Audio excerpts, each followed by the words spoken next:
Do you ever wonder what people talk about with their financial advisor? There's actually a new survey out that asked about 400 advisors what their experiences are with their clients, the biggest concerns, challenges, financial goals. Today, we're going to talk about those a little bit and share the results of that survey and find out what Black Oak Asset Management sees and what they hear from their clients on a daily basis.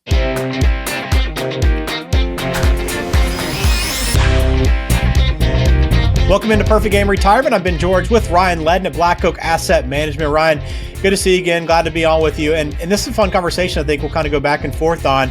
Because I think a lot of people just wonder, hey, what are your conversations like in your office? And I know people get a little taste of that here on the channel, but it's interesting, this survey and some of the results that came out. Yeah, after reading this, it is pretty interesting because we talk about, we actually had our monthly meeting because we have a few different advisors in different offices and we come together once a month. And some of these things are discussed, but some of this survey stuff, they have to take a sample size, obviously. So sometimes you always scratch your head like, how accurate is that data? And anyway, some of the stats in here are pretty interesting to talk about. Yeah, and this came from Financial Advisor magazine. We'll drop the link in the show description for you. You can take a look through it and read through it for yourself. But we'll go through some of those key results and some of the interesting information that we pulled from that article and discuss here. Again, if you have questions, speakwithryan.com.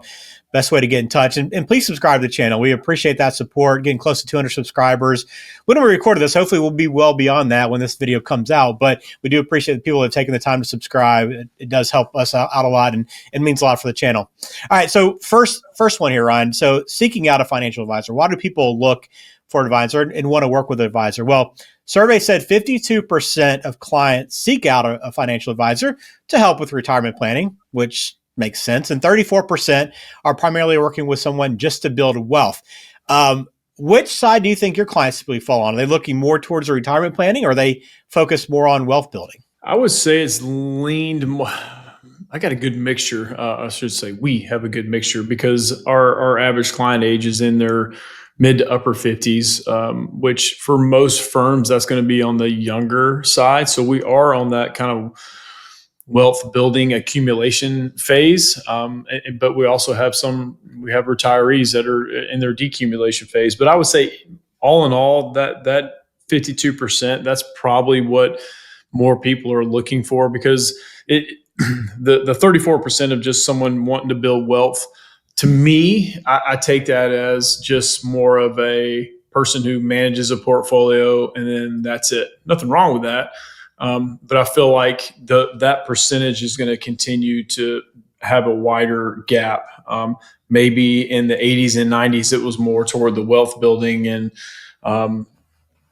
stock picking and things of that nature. I just think those days are kind of gone. You have to be more comprehensive as an advisory firm. So it's not surprising, but I bet you that 52% number over the years is going to continue to widen between those two numbers. Yeah, I'm kind of curious what the other 20 or 15-ish percent are looking for outside of those two. So interesting survey results. Yeah. Here's one that I'm curious on from you, because I know a lot of people that are debating whether or not to work with a financial advisor say, well, I don't have enough saved or I don't have enough in assets to make it worth my time. Well, in this survey, the financial advisor said that the average client asset minimum was about $760,000. First off, do you guys have a minimum asset requirement? And is that number kind of in line with what you would expect for someone working with an advisor? So good question. So we don't have stated minimums. Like we don't have I don't meet with my advisors and my staff and say, hey, no one can walk through these doors or have a phone conversation with us with less than a certain amount. So it kind of goes back to my days of being, starting out being a high school teacher. And, we all know what teachers first make with, you don't make a ton. Pensions are outstanding. Benefits are awesome. We work with a ton of teachers. So it goes back to that. And then kind of my Dave Ramsey roots, we were, advisors on his website for many, many years. And that was kind of our agreement with them as well, as there's no stated minimum. So we don't have that. We are pretty strict on who we work with as far as personality and do we just enjoy being around the person. So that's kind of our stated minimums. We're not, just because you have millions and millions of dollars doesn't mean we're going to work with you, because if you're not a pleasant person and we don't think this relationship is going to be long and fruitful, we're just at a stage where we don't need to work with those people. But if it's people we enjoy working with, one of my advisors in Carsville, he says his test is, would I want to play golf with them for 4 hours, or would I want to wade down a river with them for 4 hours? And that's kind of the test. And I was like, that kind of stuck with me. I'm like, okay, could I play golf with this person for 4? Not that I play a lot of golf, but so that's kind of the test, is more of a personality fit, and they want and need our help. We don't want people flighting and leaving us because the market's down for a year or something like that, because we tell them it's going to happen. Like, I don't have crystal balls. So it's more of a personality fit from both sides. Yeah, okay. I like that. Again, you can learn more at blackoakam.com. All right, so here are the top client concerns that were shared in this survey. 38%, the number one concern was outliving their assets. Makes sense. Running out of money is always seemingly the top concern for people. Second, at 31%, was generating reliable income streams. Third, at 12.5%, was the future stock market crashes, for those probably that are wealth building. And then finally, at 8.5%, healthcare costs, which I'm glad that there's 8.5% of people that are worried about that, because that is an expense. So what do you make of these client concerns? I'm surprised that last one's not much higher, because we're all going to have some sort of healthcare costs, some more than others, but there's always going to be something. And Medicare doesn't cover everything. I mean, there's supplement plans and all that, but still it's not going to cover absolutely everything. So I can see, outliving assets, because it's pretty obvious people are living much, much longer. And, those average lifespans, depending on your male or females, in those upper 70s, lower 80s, that's for everybody. So if you get to a certain age in life and you're married in your mid 60s, there's a really good chance that one of you is going to live well into their 90s. That is statistical proof. So outliving your money, that's a true concern, because there's a lot less pensions out there. So people are having to take money out of their nest egg. So less and less pensions out there for people to pull from. So that kind of piggybacks the next one, reliable streams of income. Yes, it's Social Security. And again, some people are not sure about the reliability of Social Security. We talked about that in a previous show. It's going to be there. It's going to continue to be there. There could be modifications and adjustments that are made to it.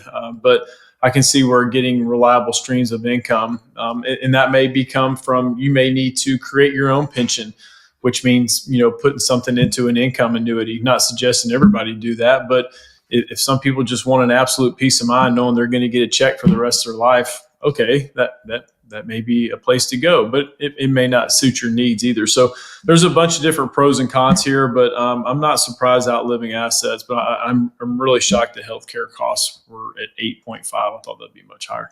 Yeah, well, you say that, and let's talk about the top advisor concerns, because at the top of the list for the concerns that advisors think clients should be most concerned about, number one, Ryan, the unanticipated healthcare costs. 54% of advisors, and that should send off alarm bells, right, for anybody that's watching this. And because obviously less than 1 in 10 people are making that their top concern, whereas advisors are saying, yeah, you need to be. This is the number one concern you need to have. Most advisors feel that way.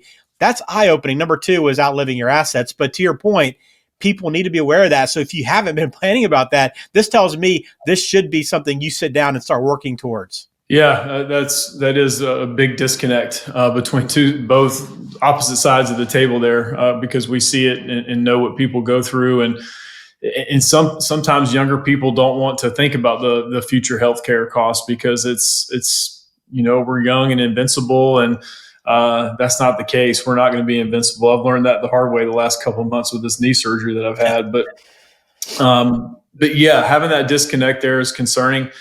Medicare again is not going to cover everything. And some people want to jump to long-term care insurance as soon as they start talking about healthcare costs. There's a lot more to it than that, but even long-term care policies are expensive and hard to get. There's not a lot of firms that do it. I'm not saying don't look into getting a long-term care policy, but sometimes that's not the solution. When I first got in the industry, it was like, yeah, everyone needs a long-term care policy, but Sometimes it's very difficult to get. So that could be a possibility. There's also hybrids out there. There's some annuities that pay out higher dollar amounts when you do need some type of care if you meet certain requirements.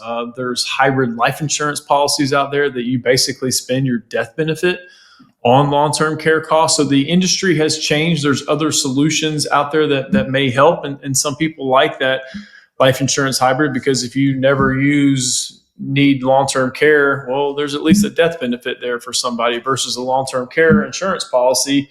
If you don't use it, then you lose it, which is kind of true with any insurance that we have out there. So there's different things. It's got to be discussed. Not wanting to talk about it is not a solution at all. Yeah, got to talk about it. All right, a couple more here. Another disconnect, Ryan, along with those, is that a third of advisors surveyed feel that the risk of supporting adult children and other family members is something that should be another top concern. I think less than 3% of clients kind of mark this as a concern. And we talk about this all the time. This is one of those things that's changed in retirement planning, right? That maybe your parents weren't worried about as much, but now this is a big concern for a lot of retirees. It is. And I think because of our demographic being in their mid to late 50s, I mean, that they are the poster children of the sandwich generation. And I will eventually be there. I'm 47 right now, and my dad's in great health. He's 78 years old. I also have a 14-year-old and a 10-year-old, almost 11-year-old. So I could be in that situation. So I think my clients, if they were surveyed individually, I think it would be way higher than 3% because this conversation comes up all the time between kids are still at home or in college and then aging parents that need some sort of assistance. So this is a big topic of conversation. The sandwich generation is a real thing because you're sandwiched in between and you're taking care sometimes of both sides. And that's difficult to do because in your late 50s, early 60s, those are usually your highest, not always, but your highest wage earning years. And hopefully those are years you should be plowing money away, but you may be spending it on family members. All right, last one here, Ryan. I know a lot of people are working longer and longer. And according to the survey, an average of 63% of clients age 55 and older intend to work to 65 and beyond, but only 30% of their clients that were surveyed here, these advisors surveyed, are still working at 65 and older. So I'm kind of curious what your experience is. Are more and more people actually working longer or just thinking they might need to, but in the end don't have to? Yeah, I mean, it's a little bit of both. I do think more and more, we work with a lot of people who maybe retire full-time, but then they do contract work after that. So they're doing it because they want to. They feel like they have a purpose and, their mind is still sharp and they still want to do some things, but they just don't want to have to report to an office 40 to 60 hours a week or be on the road. Their tune has changed, if you will. So in their mid 50s, it's hard to plan what it's going to be like in 8 to 10 years when you're in your mid 50s, because once you start getting that retirement bug in your head, it is really difficult to just be like, no, I'm going to keep working. Because if you feel like you're there and you could pull the trigger on it, sometimes it's difficult to pull the reins back. But then some people just have that mindset that, hey, I'm going to get to 65, Medicare age, which you don't have to get to 65 to get Medicare. Yes, you do. But we tell people, the insurance thing is a true concern. So if you go to 63 and a half, you can get COBRA for 18 months. So you can get your employer's insurance for 18 months, essentially, for the same cost and spread that out for the next 18 months. So you don't have to necessarily go on the open exchange if you don't want to. So don't work just to get to get to Medicare age, but that's what ends up being the case for a lot of people. So it just varies, but a lot of my clients do it because they want to. They want to continue to work. All right, great stuff. Well, really interesting survey. We'll drop it in the show notes again if you want to read through it for yourself and kind of see what some of the responses were from financial advisors. But it is eye-opening. Some things that maybe should be a priority for you that aren't right now or aren't for most people planning for retirement. So some things to think about. And again, if you haven't started planning for these things, you want to sit down with someone. Black Oak Asset Management can help you with that. And you can get in touch with Ryan. Just go to speakwithryan.com. You can schedule a time. Very easy process. Really kind of a conversation to kind of get to know who you are and what your family are, what your needs are, your goals, see your full financial picture, and then go from there. But again, a lot to start thinking about and planning for, and you want to be on top of this stuff. before you get to retirement. But we appreciate you watching. Again, thanks, Ryan, for your time as always, and subscribe to the channel if you haven't. Another episode of Perfect Game Retirement will be coming soon, so we'll talk to you then.